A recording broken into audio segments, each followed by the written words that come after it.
वसीम की रिपोर्ट के मुताबिक वज़ीर-ए-आला पंजाब मरियम नवाज के पीए के मुताबिक district police officer Abdullah Ahmad की ज़ेर-ए-निगरानी लालिया चनाब नगर में ड्राइविंग लाइसेंस आगाही मुहिम और ड्राइविंग लाइसेंस का फौरी इजरा जारी।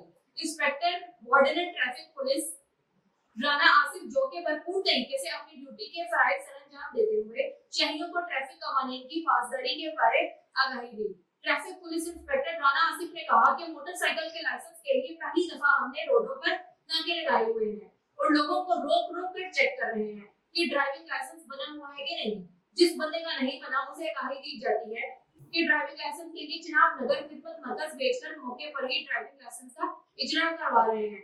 शहरी खुशदिली से ट्रैफिक पुलिस के साथ ताउन करके ड्राइविंग लाइसेंस बनवा रहे हैं। इंचार्ज खिदमत मरकज पंजाब नगर राणा मोहम्मद शहजाद का कहना था कि हमारे जिले में बहुत ज्यादा मोटरसाइकिल हैं मगर ड्राइविंग लाइसेंस नहीं होता। खिदमत सेंटर पर 30 मिनट में लाइसेंस जारी किया जाता है। आवाम से गुजारिश है कि इस मुहिम से भरपूर फायदा हासिल करें।